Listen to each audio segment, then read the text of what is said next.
Alright, so I have finished Banishers Ghost of New Eden. I kind of pushed through the campaign a little bit because I wanted to see like what the end game looked like. There is no end game from what I can tell.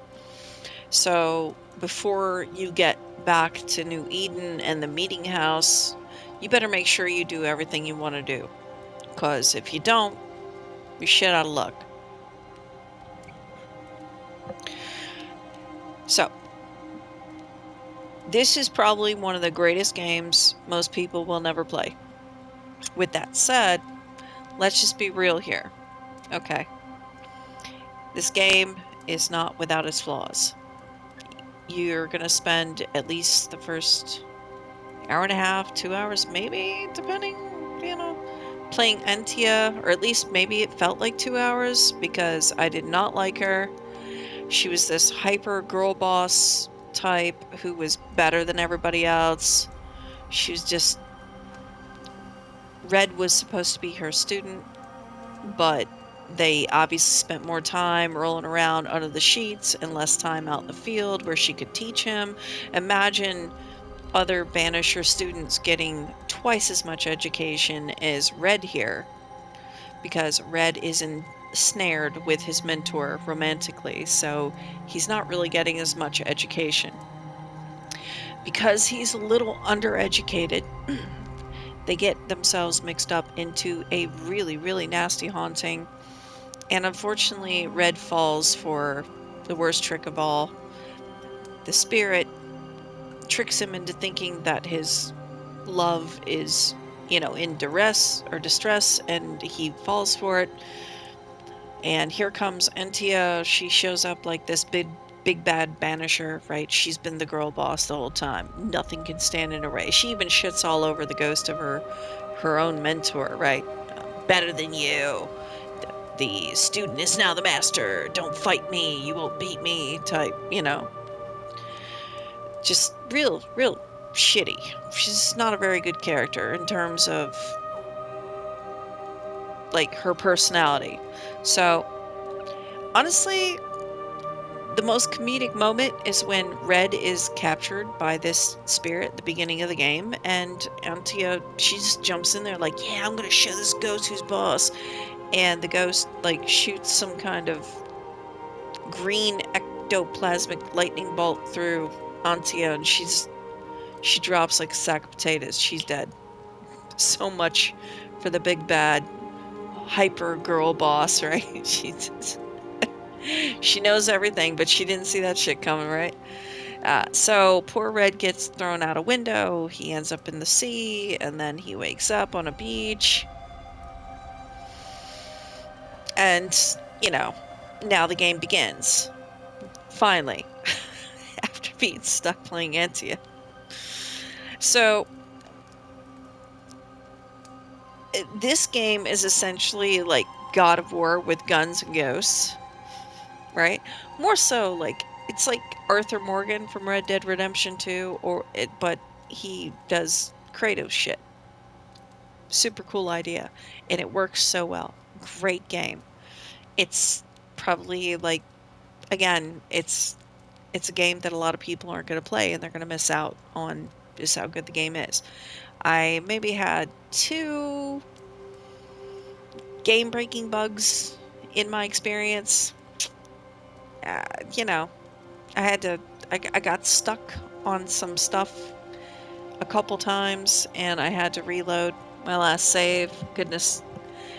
Thank goodness that didn't like break the game terribly to where I had to do a bunch of backtracking. I have enjoyed my time playing this game. I love the ghost hunts. I love the exploration. I love the treasure hunts. I like taking down elite enemies. There was one boss fight in the game that dealt with, it was the second boss, like major boss encounter in the game, where I actually had to turn the difficulty down because I don't think they thought that boss fight out very well on normal mode. So I had to drop it down in order to get past that point. It's a bit of a sticky situation. Frustrated me pretty bad, but I persevered and got on with my life afterward. The environments are exquisite. The treasure hunts are awesome. Ghost busting is super cool. The story, I don't want to give away too much with the story, but the story was like, man, I was interested. I was very interested. I loved the atmosphere. The combat was a little stiff here and there. A lot of times, like when you're in a fight arena, sometimes like Red just he moves like he's got rocks in his boots. So I feel like the combat does need some just some minor tweaking to where it he moves a little, I don't know, with a little more fluidity. Because there's times where I know he should have rolled out of the way and he did not roll, and there'd be times where I hit the banish button and it didn't work and I died. So, yeah. Despite the frustrations with this game, I was just absolutely hooked from, well, I was hooked from the beginning, but it's only because I know that Antia was going to die, and I didn't want to be her any longer than I need to be because I didn't like her. And there's moments in the game where I just really don't like her. And this moment where, like, it's almost like she's blaming Red because she died. And it's like, no, that's your fault. You were the mentor, he was the student. If you were angry because you had to rush into a situation to save your student from an obvious trap, that's because you didn't teach him good enough. You were too busy rolling around in the sheets with him. That's your fault. You're not gonna, like, honestly, she was a better teacher when she was dead than when she was alive. Because you could see Red growing throughout the experience. He's becoming a wiser banisher because he's not distracted by all that huggy bear licky face that they had been doing right up until the events of this story, obviously, right? He stopped being a noob pretty quick when he was on his own, right? Uh, but most of the time, the moments with Antia and Red, they're pretty good. They're pretty solid. I think the only time I really started skipping through dialogue is when they're sitting by a firelight, and they're sort of reflecting on certain events. It basically involving her dying, and I could care less about that. It was her fault. Again, she was the mentor, he was the student, right? If you wanted him to be smarter, if you wanted him to be better, you should have spent more time training him and less time rolling around in the sheets with him, don't you think? But overall, so far, it's a little early to call it, or maybe it's not at this point. Um, but I'm going to say, despite my criticisms of this game, Banishers Ghosts of New Eden this is my game of the year for 2024. Like this shit is rocking. It's hella good. It really is. I can't recall getting bored one time while playing it. I didn't feel like the world was open and you go off in this corner here and there's really nothing worth your time over there. It never felt like that. I always got excited exploring, looking for my objectives, you know. Anytime I knew there was a fight coming, I never felt like, oh man, not this again. Ah, so sick of fighting all these little specters and stuff. I never felt like that. Anytime there was a fight going on, I'm like, yeah, let's go. You know? It was good. Yeah. Yeah. And I like the way Red explores the world, the way he moves and he climbs and squeezes through things and all the environmental puzzles, which were great, by the way. Uh, it did feel so much like a lot was borrowed from God of War 2018, but borrowed in all the right ways, right? So yeah, he's one of my new like favorite protagonists in a video game. I love him. He's not perfect. He's funny. He's smart. He's cool to hang out with. Unfortunately, I had to hang out with his wife a lot, and boy, does she remind you she's there on the battlefield, nagging on him. Oh, don't stay in that corner. Oh, move out of the way. Get out of there. Don't hog all the fun. Trying to remind you that you can use her too. Like, she does a lot of nagging on the battlefield to remind you that she is there. But no matter how hard this game's drawbacks try to make it a shitty experience, the game is so good that even its drawbacks cannot make this a shitty game to play. It's super fun. I enjoyed it. And at some point I'm going to probably roll back the save files,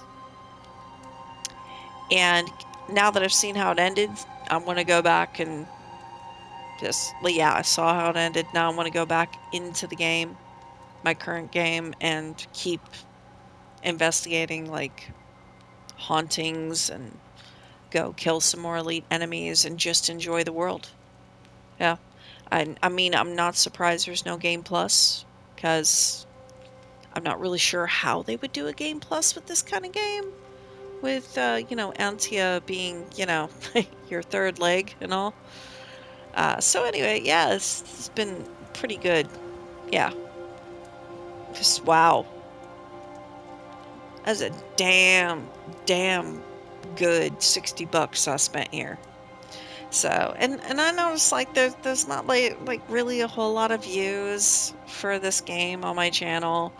And that's really okay. Like, that doesn't bother me, because the videos I'm uploading for the game, I'm having a great time with it, and I'm sharing with the small group of people who are watching, because the truth, at the end of the day, this is a great game. It really is. It's a great game. I highly recommend it. I will be playing more of this game, whether I'm posting videos on YouTube or not. I'm going to be playing the shit out of this game. It's really good. I was really hoping this was going to be a great game, and it really is. So, yeah. I would give this, if I had to give it a rating, 1 out of 10, I'd give it, if it wasn't for Antia and my dislike of her, how she plays such a pivotal role, it kind of bogs down the experience just a little bit with her incessant whining because she was supposed to be such a girl boss and she died. Where? Uh, if it wasn't for her, I would easily give this an 8.5. But because she's such a pivotal part of the story and she's kind of like makes my teeth grit sometimes, I'm probably gonna have to say it's like 7.5.